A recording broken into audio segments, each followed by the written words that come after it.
I always say I'm the oldest adolescent in the room. I can see it. You've got energy that would lap around the Gen Zs. It's great. Nobody's recommending it as a way to a creative life. Want to make it as a theatre director? Make sure you're appeased by the time you're 10. I think not. Every decade has been better than the one before.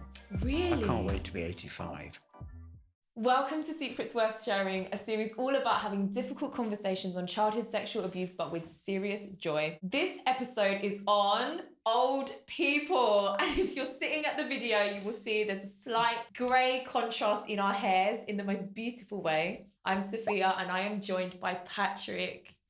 I'm Patrick and I'm the old person. I am 73. I am a gay man and I'm still full of life and I am a survivor. I would almost say I'm a thriver.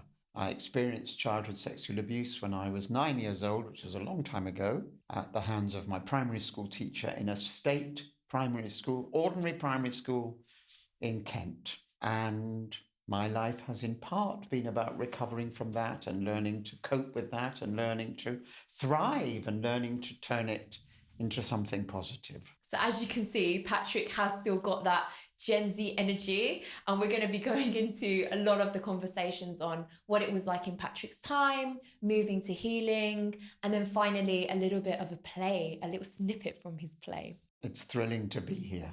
Thank you for asking me. Today's episode is all about old people. Thank you.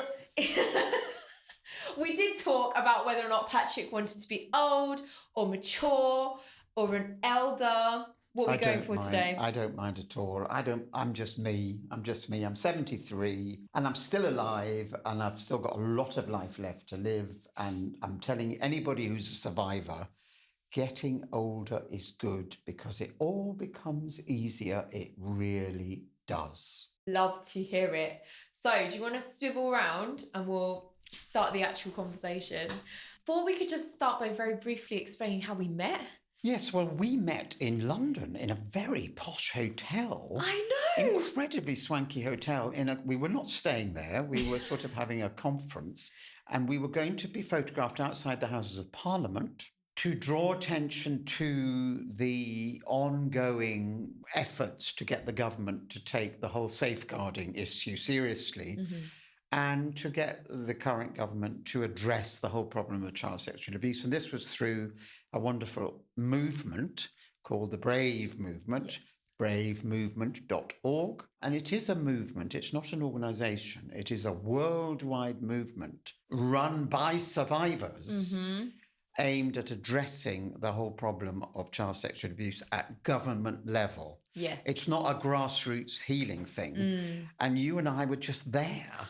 I know. And I felt like little old me joining this global movement. And I felt like little old me joining this movement. And there we were. Exactly. I mean, I've been in it for a bit, couple of years. I actually went with the Brave Movement to the last G7. Well, the latest figure in England is somewhere between 10 and 15 billion pounds a year is the cost of child sexual abuse socially. So the question is, what are you waiting for? Yeah. Finance directors in investing in the healing and the prevention of child sexual abuse. Exactly. And I think, yes, it's 10.1 billion. It was in 2019. Yeah. And it's now approaching 15 or 16 billion. Yeah, it is. That's in social services, in prisons, in mental health. Time off work as well. Time off work, lack of productivity. It affects everybody. And suddenly we got very serious very quickly.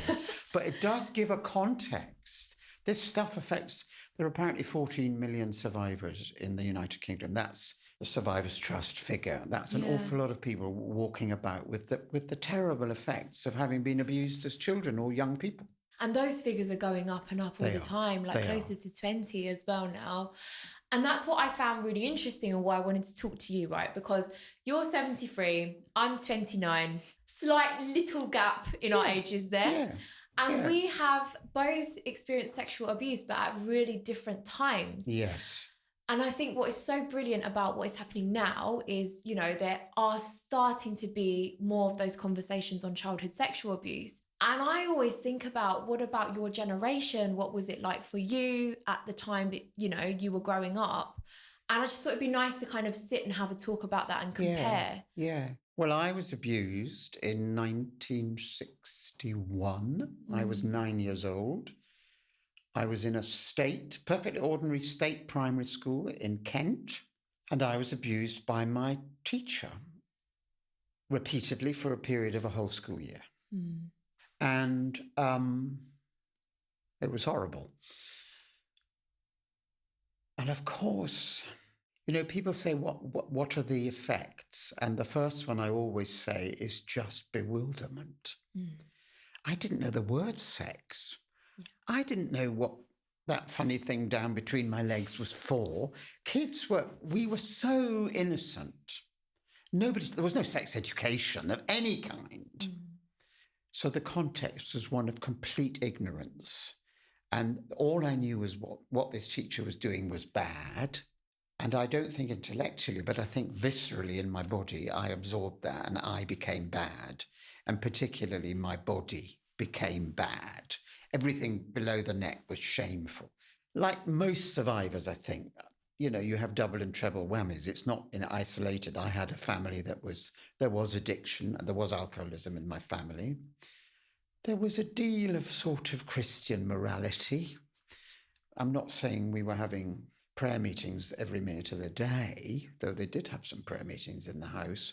But there was a sense that anything to do with sex was naughty. Yeah. Was dirty. You didn't talk about it. And I think there's no way I could have told anybody. I remember once when I was very little, before the abuse, scratching my shorts, and my grandfather hit me on the leg and said, "You dirty dog." Oh, wow. Now, I don't think he was being nasty. I don't think he was abusing me. He was just expressing the Christian morality of the time, that anything to do with sex was bad. And then, of course, I reached puberty and I discovered I was queer, which was devastating because it was still illegal. Men were still being arrested.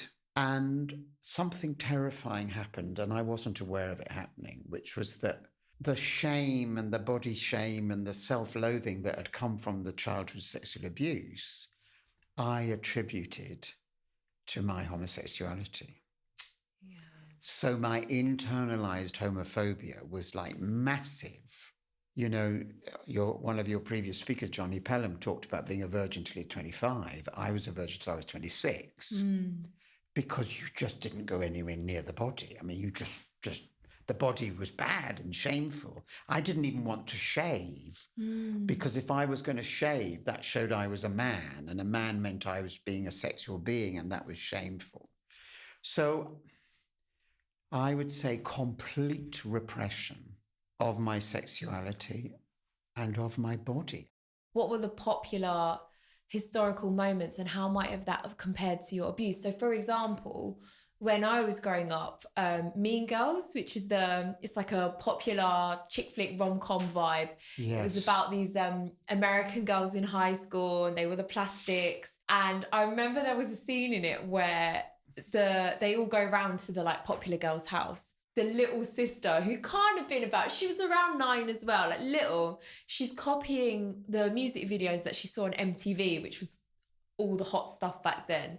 And the singers are doing like really provocative like dancing, and then the kids just copying along. And for us, that was quite normal. And I remember I wasn't allowed to watch like the music channel at certain times because of that, because it was just so risque. But were there any moments that I'm just trying to put myself back into the 60s and what that time was like? Everybody says 60s was the time of sexual liberation. Maybe it was. It certainly passed me by because I was so repressed. I mean, there were only 2 channels. There was BBC and ITV, that was it. And there was a programme on BBC called Jukebox Jury, where they had 4 celebrity guest stars, and they would play the latest singles, and they would do cling if it was a hit, and if it was a miss. Hit or a miss jury.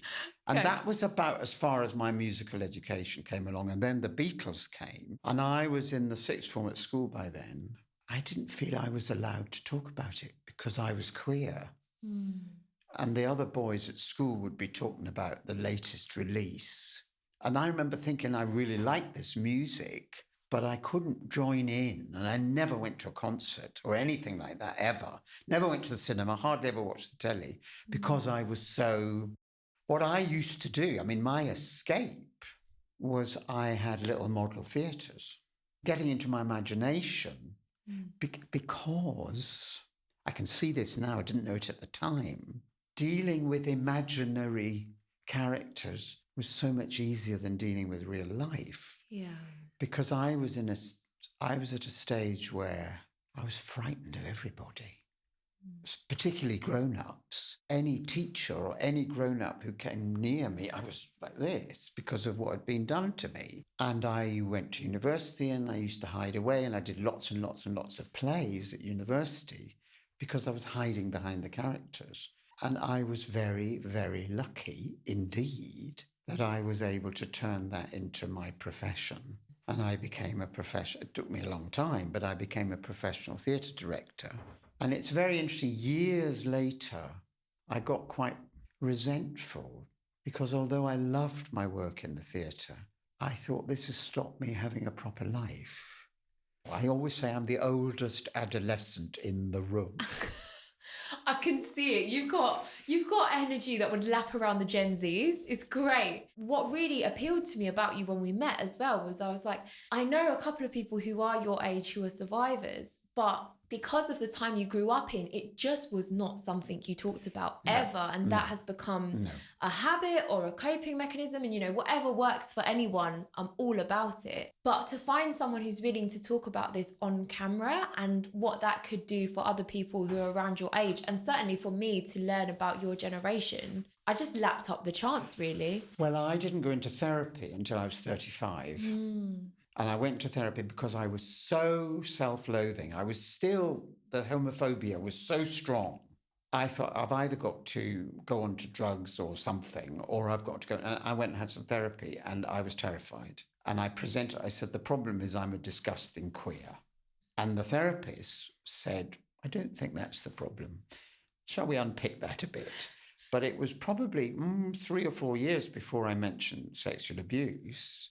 And I don't think he was trauma trained. And he went, oh, my goodness. Oh, do you think that's important? And I said, well, maybe not. He said, well, let's not talk about it. Oh. That's the state that therapy was in the middle of the AIDS crisis. Well, of course, the AIDS was, my God, was that a way of increasing homophobia? Not only were we disgusting perverts, we were bringing this terrible illness. But you know what? I stuck to therapy and I got a different therapist and then a different therapist. And I love therapists. Therapists are magnificent. If you find the right one, they can hold you, they can let you explore. And I adore the therapists I've had, including that first man, because although he didn't really understand it, he did give me space. He gave me space to talk, you know. Going for therapy in the 80s must have been quite radical compared to... It's quite a normalised thing now to go for therapy. That meant I was mentally ill. Oh, I see. If I was going to therapy, it meant I was mentally ill. I see. That was the message I was being given. I didn't tell anybody. I couldn't say anybody. Right. I mean, I didn't tell anybody at my job. I was artistic director of a major theatre. I didn't tell anybody. Did you take yourself to therapy? Yes. What made you decide to start that journey? Because despite having had one loving relationship with an older man who was so kind to me, that relationship was difficult, mostly because my attitude to the sexuality of it was so shameful, so shame-filled. And I knew there was something wrong, and I knew it was to do with me. And I knew that if I was going to have more relationships, I had to sort myself out. And I just thought, I've got to do it. So I did. And it was frightening. But this is scary shit. It's true. I was just wanted to ask you, do you feel like because of the internalized homophobia that you had, that in a way is a form of putting on a mask? And I think a lot of survivors put on a mask to kind of pretend everything's fine, even though they might be questioning the abuse or what happened to them. Is there a link there, or? I think my entire professional life was an extremely successful mask. I was very good at my job because I felt so alienated from society, even from a very young age when I was after the abuse. I spent a huge amount of time watching people and noticing people and understanding other people's problems, because other people's problems were much easier to deal with than my own. So I don't know if it was a mask. It was a survival strategy. And I was lucky that it wasn't drugs or alcohol or suicide or whatever. And I've had my moments of all that. I feel fortunate that my survival strategy was creative. And I feel lucky in that. I really love that you used the word lucky. I remember once I had to write a victim personal statement for the courts. Yes.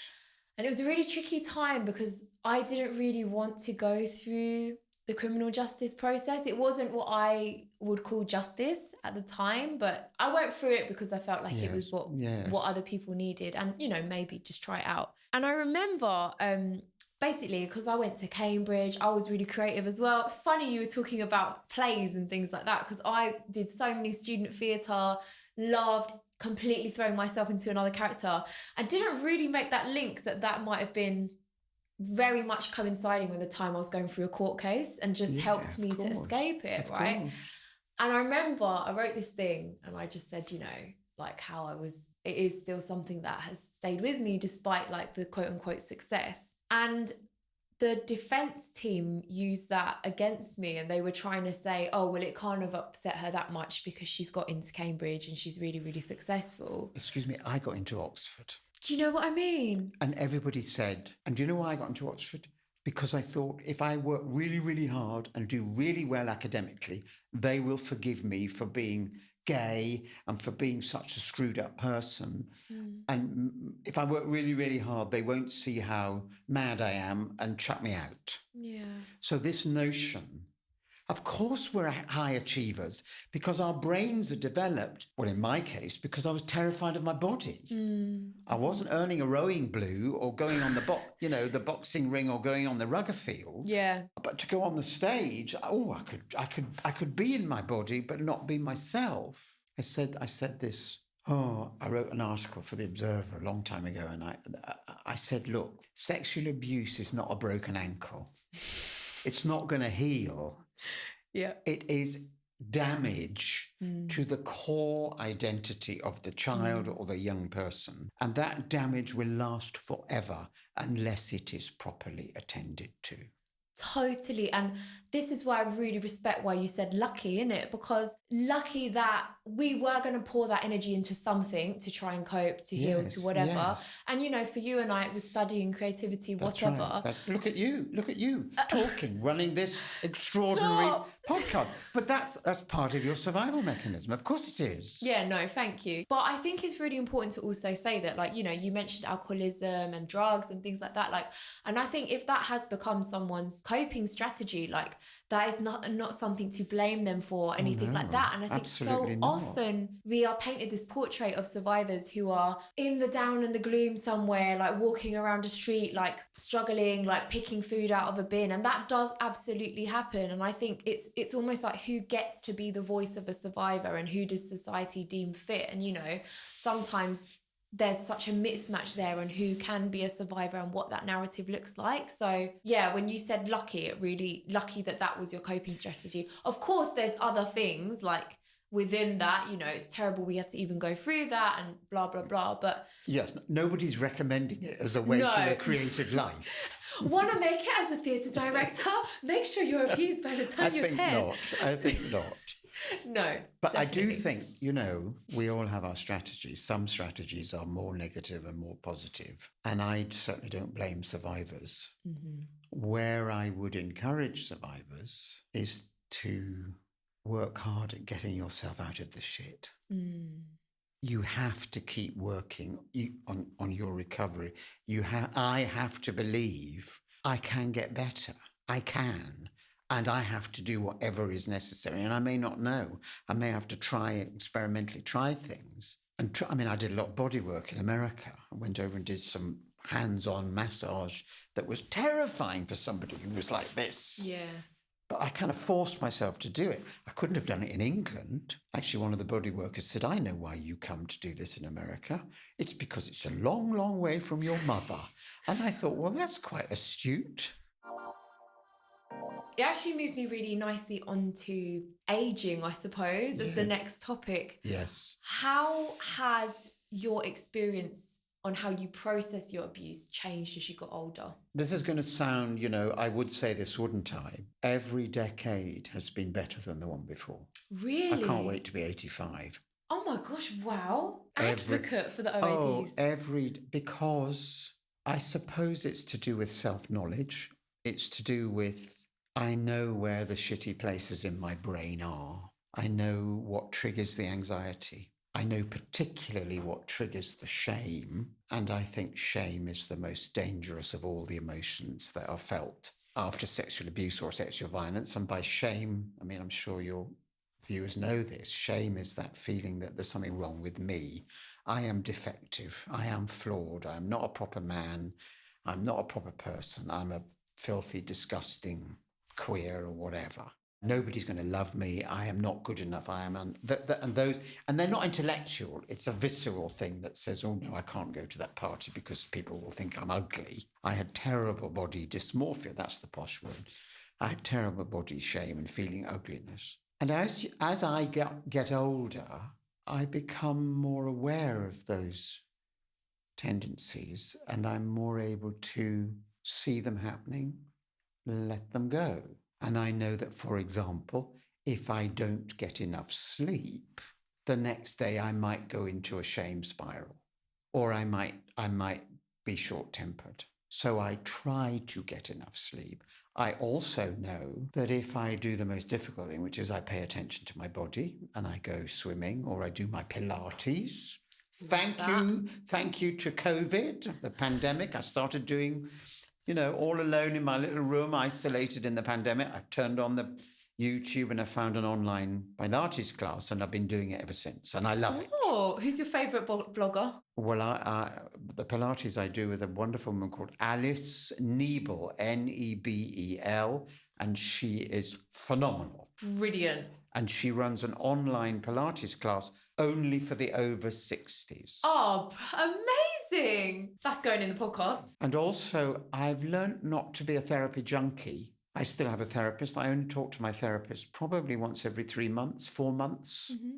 And I don't talk to her because I need to. I talk to her because I want to, because she has an extraordinary vision and wisdom, and she reflects back to me things that I say.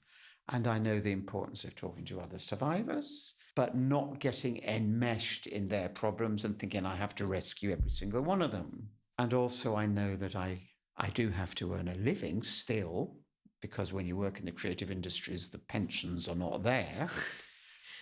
But I also know that serious joy is about more than income. Serious joy is about cultivating my friendships and realizing that my friendships are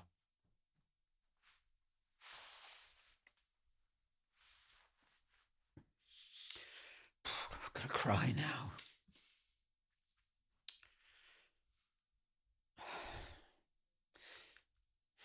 My friendships are extraordinary and strange, and they're not conventional. And the people I am friends with are really wonderful and have supported me.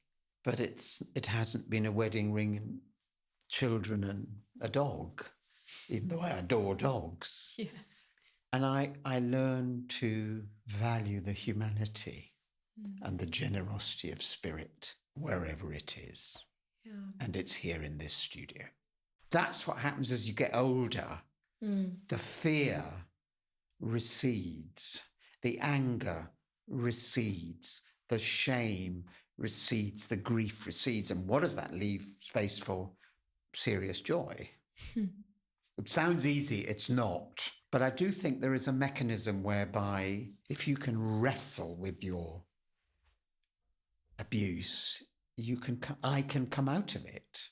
One thing Cross fingers. Yeah, no, you absolutely will. And it sounds like by the time you get to 85, it's like you'll be thriving even more. One of the things I'm really curious to know is I really believe that you can't do an element of what we're doing, sitting in front of a camera talking about abuse, unless you've gone through some degree of healing. It's not saying you've healed, but totally, you know, the healing never stops. Exactly. And I think what's quite important that a lot of people will be interested in is almost like the phases of how that looks like to get to that point and beyond. So what I mean by that is, you know, to come here to speak on camera, most people will have at least told a few of their close friends first, you know, and then there's the kind of dealing with that, managing the emotions, which a lot of us end up doing, you know, being the person who like advocates for our own support and healing. And then for some people, it's the kind of navigating family if we choose to do that. And that's certainly a phase that I went through.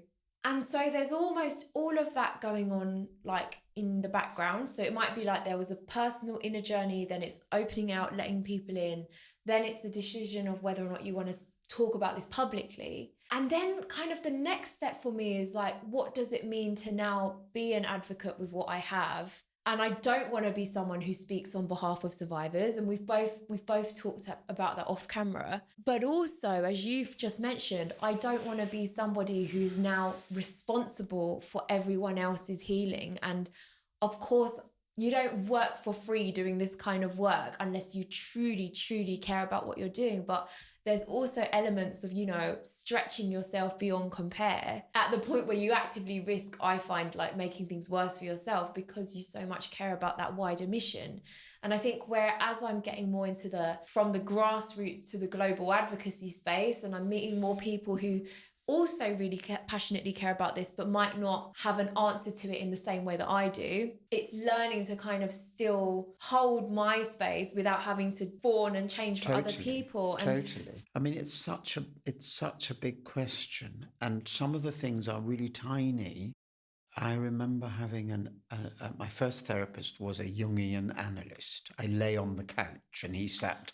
I mean, it was ridiculous. I mean, you know, so old-fashioned. But we're talking in the 80s. Yeah. And I cannot remember anything at all about those sessions, anything at all, except that he was a kind-ish man. And one day, as I stood up to leave, I don't know why, he put his hand out and he shook me by the hand. And I went out onto the street and I was shaking. He had touched my body. I thought I was the hideous, most ghastly creature the world had ever known. And this man had touched my body. And that was a piece of data I could not deny. Mm. And later I had a very radical American therapist, and I went into his therapy room, and he had because it was a group room, there were different chairs. And I said, "Where do you want me to sit?" And he said, "I want you to sit where you want to sit." And I said, "Where do you want me?" He said, "I'm not going to tell you. Make up your fucking mind. Where do you want to sit? You have a right to choose your chair." Mm. And I think there has to be a moment where where I said, I am worth recovery. Mm. I am worth doing the work. And I knew somehow that the only way I was going to do that was by talking about it. And I think the most healing thing to know is speak your truth. Speak your truth, however horrible you think it is, however disgusting you think it is, however irrelevant, however big or little you think it is. Because if you can get it out there, and it preferably has to be to somebody who says, "I'm really sorry that was done to you. I hear you." Mm. What's it like living with the consequences of that? Here are some of the ways I can help you, or here are some of the ways that we've got in place, if it's an institution, to help you with your recovery. Mm. And I think it is as complicated and straightforward as that. I speak my suffering, you hear it, you empathize without being clever, and together we go forward. And then the next big stage, I think, well, first of all, it's community and joining groups. And I remember the first time I went to a male survivors group, and I was terrified. It was in America, and it was a big group, about 40 men. And they were all big Americans, of course, and I'm a little tiny Irishman. And I suppose the majority of them were straight. I was aware there were maybe 10, maybe a quarter of them were gay. And I was terrified. And I heard myself say, look, I've done a lot of work in groups with gay men, which was true, but I've never been in a group with straight men, and it's wonderful to feel so accepted. And this big guy at the coffee break came and said, you, parking lot now. And he took me out into the parking lot, and he said, let's get this clear. Let's not have any of this shite. You have to understand that it is the emotional openness and honesty of the gay men in that room who allow us straight men to speak our truths. Oh. So get the fuck back in there and realize that you are leading this group, not trailing behind it. And do you know, it was terrifying. That is so scary. It was lovely, but terrifying. Such a wonderfully empowering thing to do, and to be in that group and to realize that I can speak in a group. And somebody over there will say, I know that feeling, or I understand that feeling. And the third stage is the body. I think it has to be the body. For me, I had to stop doing this and realize that I could have a massage. I could even have a hug. Oh my God, I could even get into bed with somebody and they might actually want to be in bed with me, because I think the sexual abuse had so internalized the thought that anything to do with sex was bad, that to understand that sex could be good and playful and not heavily charged and didn't have to be perfect. I'm not going to be holier than thou about pornography, but I do think one of the problems with pornography is that it's always perfect. And real life isn't. Yeah. And it took me a long time to realize that. It took me a long time to realize I do not have to be 6'2" and built like a brick shit house for somebody to want to sleep with me. No. And what's extraordinary now, what am I saying on this podcast? We love it. I'm 73 and I am approached by men. And I think because I am more self-accepting, more relaxed, and I can decide whether or not whether or not I want to respond. Yeah. I can decide if I want to have sex, what kind of sex I want, how often. And, I'm getting old. Certain things aren't working as well as they did, but I can accept that that's all right. Yeah. And it's funny, it's like the fact that it's not perfect is the most beautiful thing about it, right? Because that's how two or more people manage that relationship together with such a vulnerable part of themselves, right? Yeah. And the notion that juiciness and eroticism and love and affection can have many forms, and it does not have to be wham, bam, orgasm, thank you. It doesn't have to be that. It can be very tender and something extraordinary. And full of grief as well as joy. There's always a sadness, I think, because of course I said I'm an adolescent and I wish I'd had these experiences when I was 22, but I didn't because I was terrified and I couldn't. So maybe I'm having them now. Wow. Exactly. Way to keep things moving. I did a lot of body work. I did a lot of massage work, taking me into my body. Teaching me to accept that I have a body. Even the Pilates woman, quite recently, she said to me on the Zoom, she said, Patrick, are you aware you've got shoulders? Could you perhaps relax them? And I said, oh, yes. And those funny... I was in America, and on one of these courses, I was sharing a room with a man, and he had a bed there and I had a bed there. And he said to me, I think it was the last evening, it was a full week's course, he said, Patrick, can we sleep in the same bed together tonight? And I thought, oh my God, he's asked me to get into bed with him. He didn't have to do that. And he's a really lovely, lovely man. And that got into that ridiculous part of my brain that was saying, I am hideous, I am not desirable, nobody will ever. The sexual healing is what it says. It's when people engage in sex with me and it is healing. I've got that song in my head. When I get that feeling. Well, I don't know that song. But okay. No worries. But it's really interesting because you said off camera, sexual abuse is that. It is sexual. Well, and therefore... I believe that children or young people who endure sexual violation can become sexually challenged adults.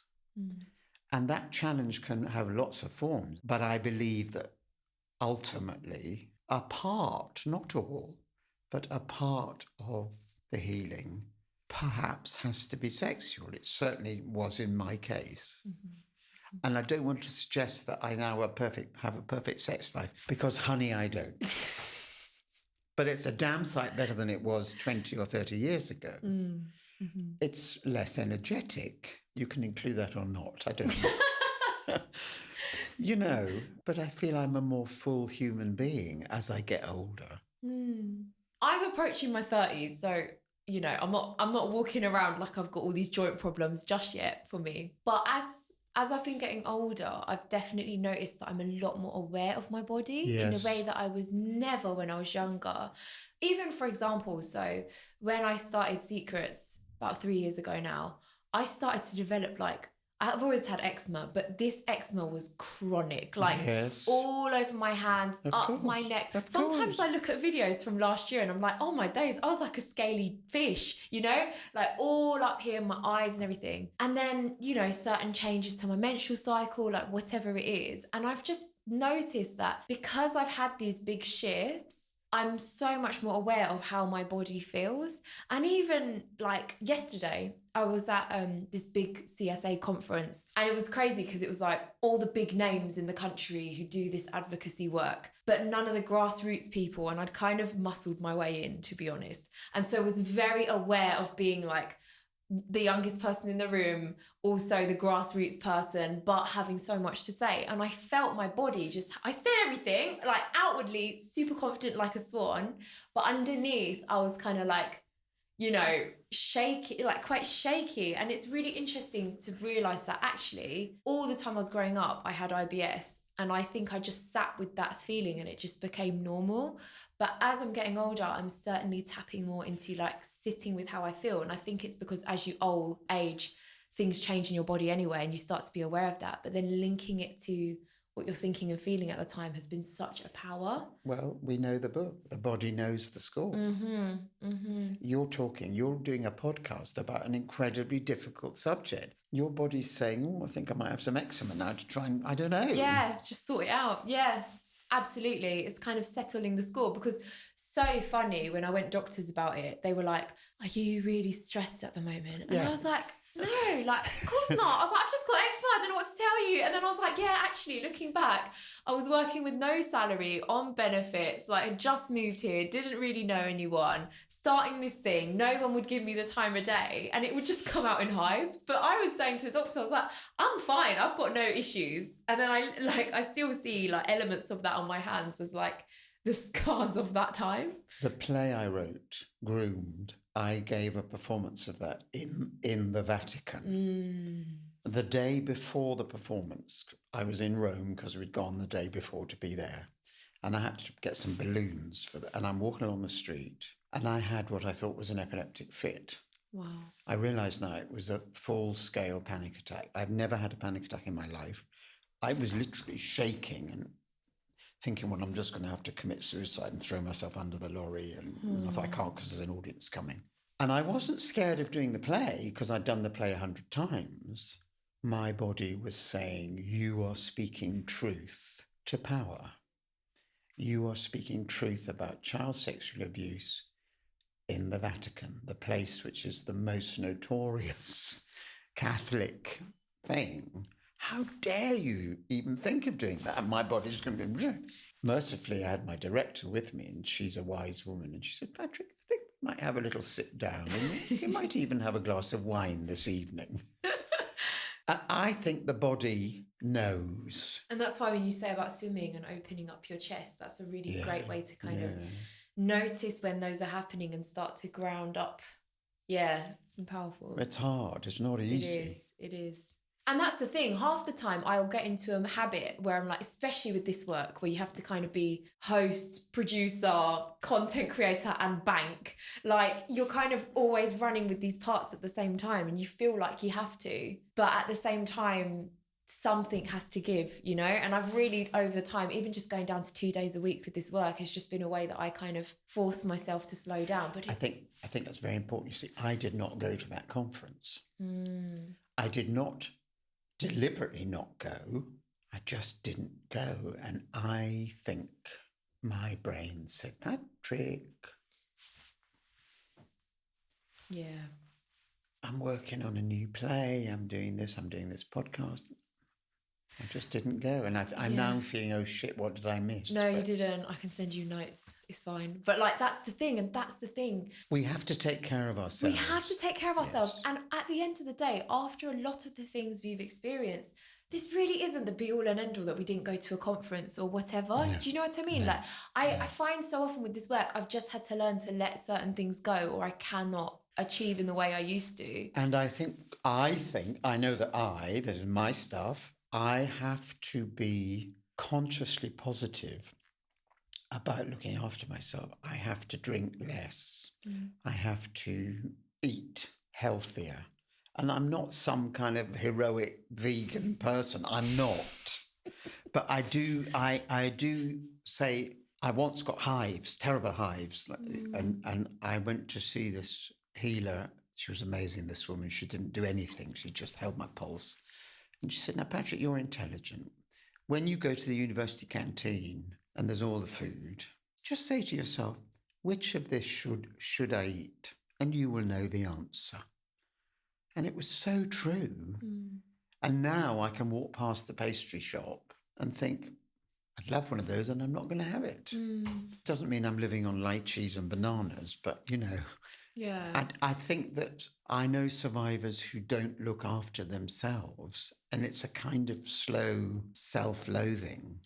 I think we have to learn to I've learned to look after myself. And it's bloody hard because I've spent so much of my time looking after other people because it was easier. Yeah.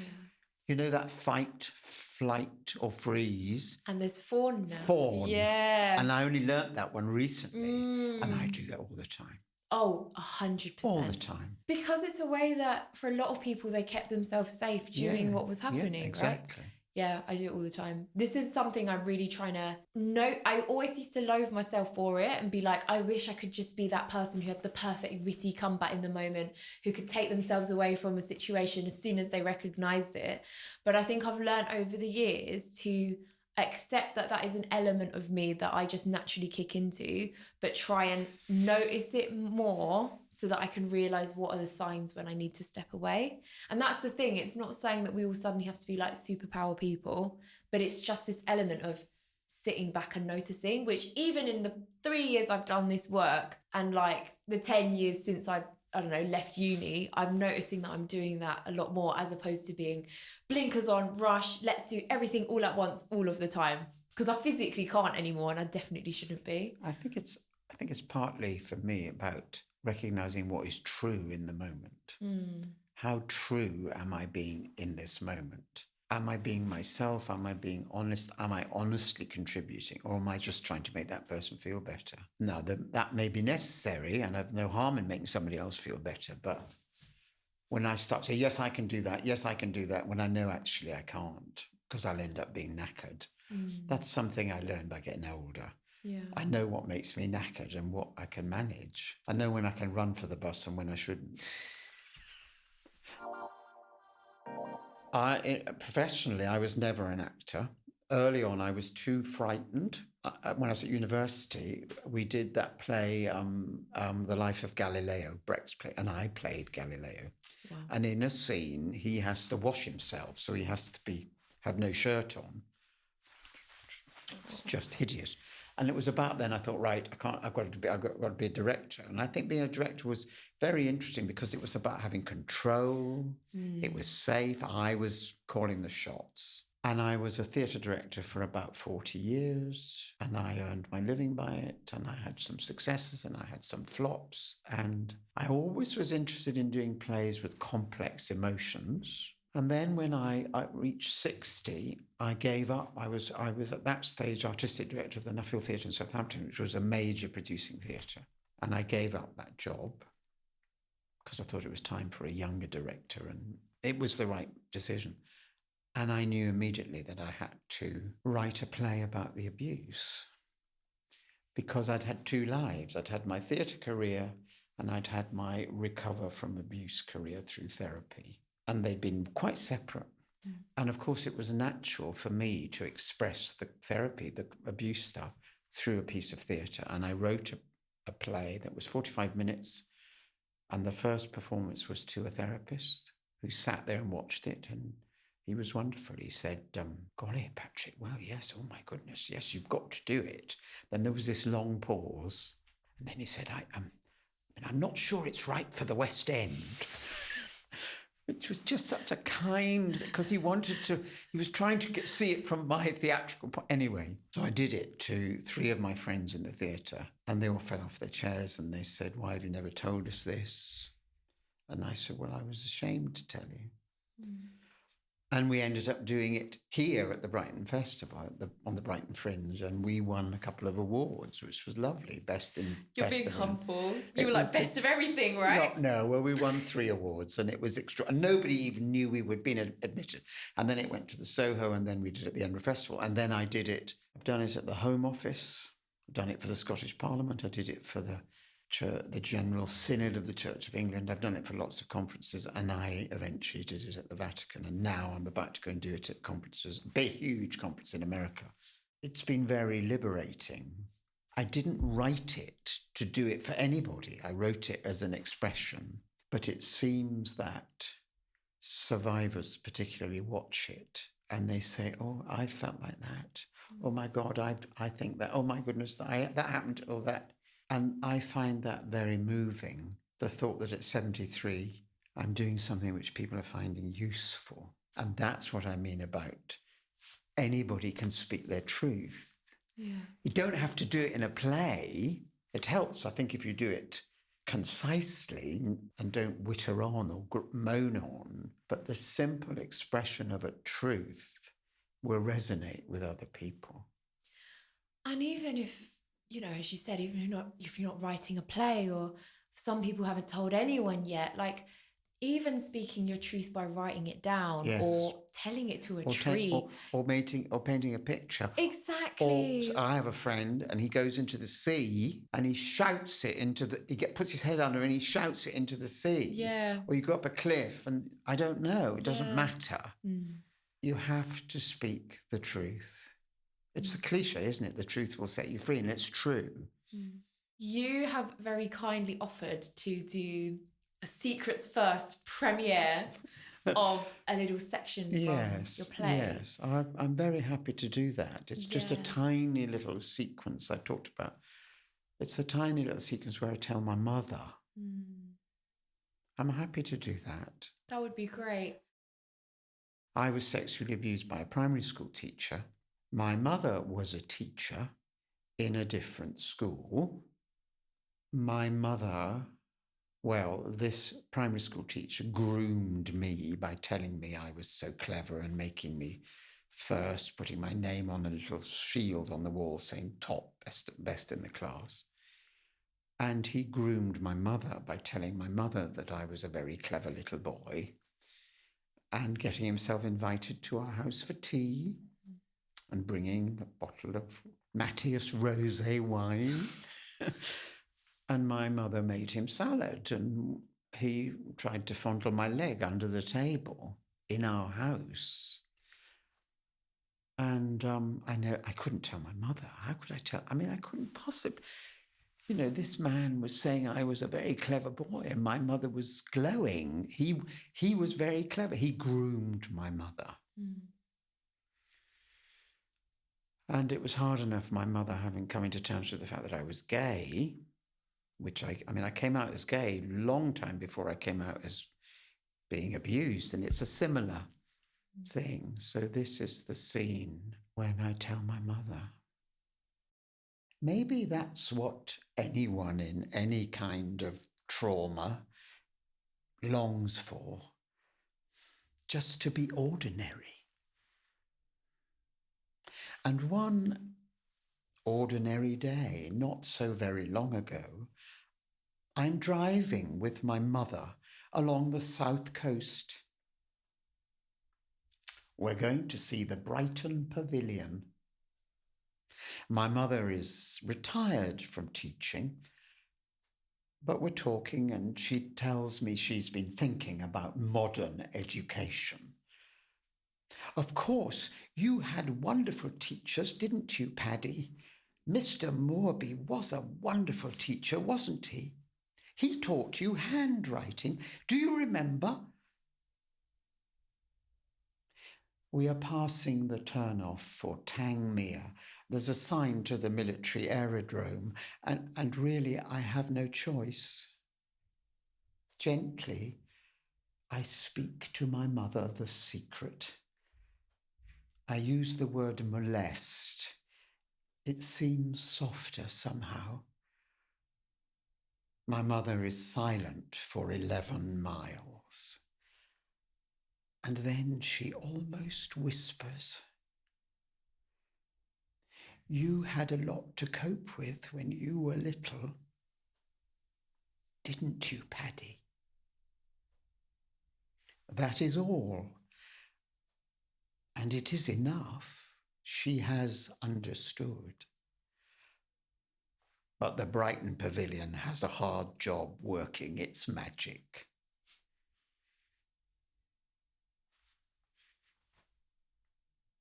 That was incredible, Patrick. All right. Yeah, sorry, I'm meant to be hosting. I'm just sort of sitting here processing. Well, that's about 3/4 of the way through the play. I'll give you the link. Yeah, no, please, and we'll pop it in for anyone who wants to watch it. How old was your mum when you told her? I think my mother probably she might have been 80. Let me think. I think my father had died, and my father died in 2006. In 2006, my mother was 85. Oh my gosh. She knew about the play, and we got a terrific review in The Guardian.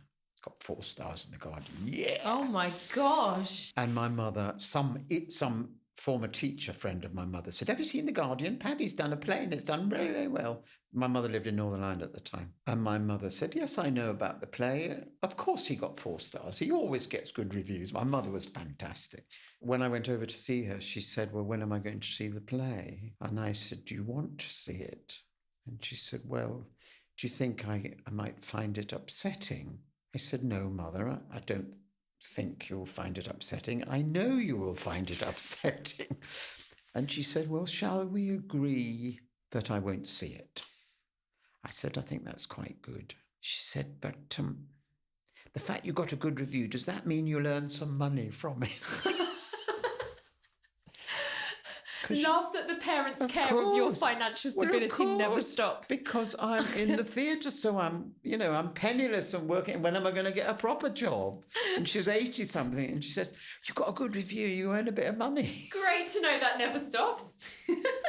No, that's so powerful, honestly, and the fact that she received it. I don't know. Is it true to life, like the scene that you wrote? 100%. Yeah. That is exactly what happened. And Tangmere.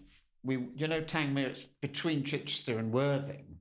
And there was a sign, Brighton, I can't remember what it was, 37. And the next sign said Brighton 26. It was 11 miles. Wow. And she hadn't spoken.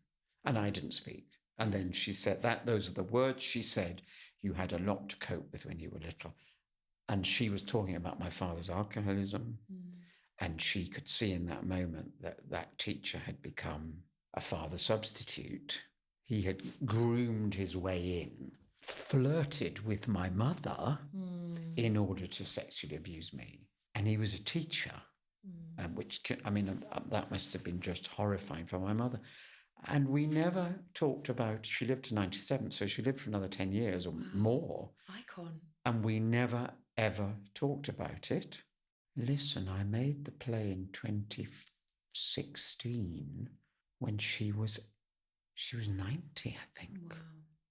But that's how we keep the secrets. That's how we keep the secrets. Yeah. Even though they are worth sharing.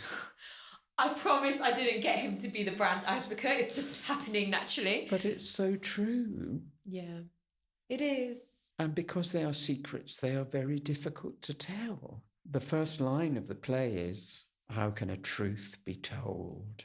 How can a secret be spoken? Whisper it on the pillow to a beloved, if you have one. Liberate it bit by bit to a therapist. Make a formal statement to the Child Protection Unit. How are we going to speak the secret? How do any of us tell our truth? And ultimately, we have to find the way that's right for us. And that takes time. Of course it does. You know? For some, it can take a lifetime. Yeah. And some people never tell it. Never tell it. They go to the grave. I think the majority of people never tell it. Yeah, me too. Particularly people of my generation, because it is so shameful. And I meet a lot of older people. I say a lot. I meet a lot of older people who don't feel they can talk about their childhood abuse, not just sexual abuse, any kind of abuse, because in those days you didn't talk about it. And now they feel ashamed that they've kept it secret for so long, and they feel nobody's going to be interested in me because I'm older. They're only interested in those young people who are in the news or who are running the podcast or who are whatever. This is a young person's subject. And I don't, what if I tell it, what's going to happen? Oh dear. And I think a lot of older people keep quiet. 100%. Like, people aren't interested in old people. And I think that's why the statistic is 1 in 4, 1 in 5, depending on where you go. I think it's actually a lot higher. And I think the reason why is because a lot of people in your generation have not said and will not ever say, you know, and a lot of them, as you said, have taken it to their graves or late in life and know that they will never say that. And I think it's really important to recognise that actually it's much likely to be a lot higher in your generation because it's been so silent. And hugely when it's familiar, when it's in the family. Yeah. Because you're not going to disgrace the family by saying, oh, I was raped by my father, or I was interfered with, or my mother was an alcoholic and she used to do, you know. Yeah. The family was sacrosanct. Yeah. You know, it was shameful enough if parents got divorced, but if they knew the reason, it's just... And that is a very positive thing, that now we are open, much more open to these truths being spoken, unless we are part of a bureaucracy. And there are institutions, including at the highest level of government, who still don't want to talk about it. Yeah. That's maybe a different podcast. But, you know, there are, how many survivors do you and I know who've been told, oh, grow up, surely you've got over it by now. Yeah. Oh no, we can't. It's not high on our list of priorities. What should be higher than child abuse? Yeah. And I find it hilarious as well, because going back to what we were saying about who's deserved to be a survivor, right? Yes. At this point, it's typically someone like me who's a young girl who's able to talk about what they've gone through, blah, blah, blah, blah, blah. And yet the people who it's happening to right now and here, who are children, don't get listened to. And the people like you who are older, who have done those advocacies, do not get listened to. And that's before we even touch on if someone's queer or trans or any other like identity factor. So I just think it's so important to kind of recognise that like we have so far to go institution-wise, but that shouldn't stop the inner healing. We do, and I believe that if you are trans, you have a much higher percentage and chance of being abused. Yeah. And I think trans people are treated appallingly. I completely agree. I wrote a paper on this actually, which I'll link. I'd really like to see that. Yeah. I mean, bad enough being a man or a gay man. Oh, you're gay. Oh, well, then you must have wanted it. And that's been said to me. I've also been told, oh, you were sexually abused. Oh, so that's why you're gay. Yeah. And that was by somebody in the network, a woman in the network. And I said, no, I'm not gay because I was abused. And that's the important thing, right? We all have a common experience of abuse which unites us, but that doesn't mean all survivors are the same and could speak on behalf. And I think going back to the trans thing is particularly harder when, you know, you were saying, oh, if people were saying you must have wanted it and whatnot. It's so often the case, particularly with trans women, where they're being told that they're predators in a dress. you know? And so I can't imagine what it must feel like to go through that pain, to not be listened to not find the support services in the first place because they're all getting sanctioned or shut off or they're being controversized. But then not only that, to then additionally be told that you are the person that is causing that harm, when you're more likely to be a survivor and a perpetrator if you're trans. It's just heartbreaking. I know. Yeah, no, we'll definitely link to that as well. We are now going to do a little section called the do's and don'ts, where we're specifically going to give you one do and one don't when you're talking with an older person about childhood sexual abuse. So what we typically do is we go through the don'ts first. Yes. Patrick, what's a big no-no for you when you're having a conversation? The biggest don't is never say, oh, surely you must have got over that by now. Can you explain a little bit more about why that is? Well, because it's not a broken ankle. It's damage to the interior identity and it stays for life and you can heal it yourself. But the notion that you get over it just by growing older is nonsense. And I don't think it's just sexual abuse. I think lots of us have other traumas. You know, if you're terrified of swimming and terrified of the water, that stays with you for life unless you suddenly say, right, I'm really going to overcome this. If somebody's brave enough to tell you they were sexually abused, don't rubbish them by saying, oh, don't be silly, that you grow up. That's just a crazy thing to say. Mine's actually very similar, actually. It's don't assume that just because the person's older, that hasn't played a significant part in their life. I think a lot of the time we assume that because someone's elder, they've solved all their problems or they seem less relevant in society. And we know that's absolutely not the case. Like here, Patrick's shared so much about healing and being creative and you're still whacking out plays at the age of 73. And I think so often, you know, survivors who can be a bit younger or younger people tend to think that the times of the past are not irrelevant to their story, when actually one of the biggest things I'm taking away from this conversation with Patrick is how many similarities that there have been. So just don't assume that because the person is older that their experiences are irrelevant to today's day and age. I think there's a lot that Patrick has said that even applies with what's going on with online abuse right now, even though the internet wasn't around when you were getting abused. Listen, remember how much intergenerational healing takes part. Like this is an intergenerational issue, childhood sexual abuse. Therefore, the solutions, the conversations should be intergenerational as well. Okay, what about a do? Well, you've just said it, that the do is listen really carefully, listen attentively, listen because you are genuinely interested and ask them and say, I'm sorry that was done to you. That's the thing. We never say, I'm sorry that happened to you. Abuse doesn't happen. Abuse is done to you. I'm sorry that was done to you. What's it like living with that experience? What's it been like?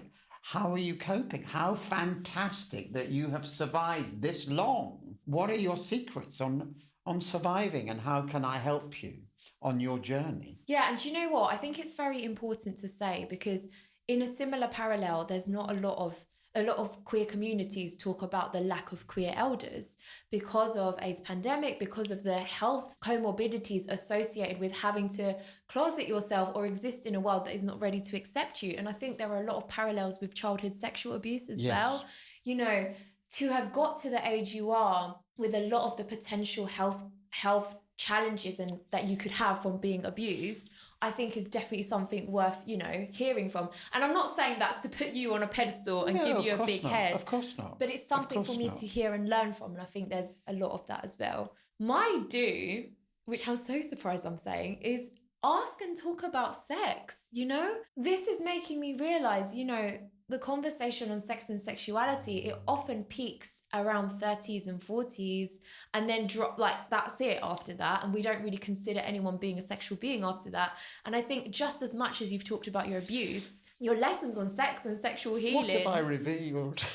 No, don't worry, we'll like make it, it's not safe for work, but we'll make it like subtle for the podcast. But you know, just...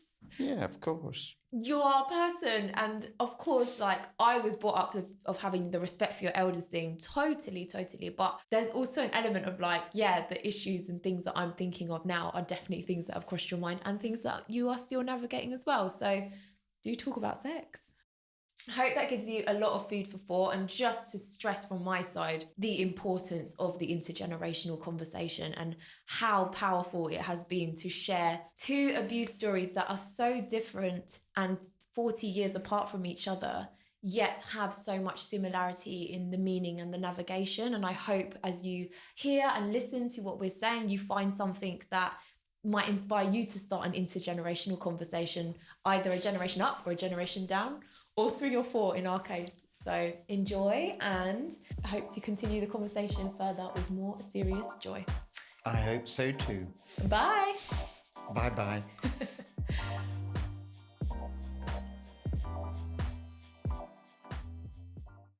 Thank you for listening to yet another iconic episode of Secrets Worth Sharing.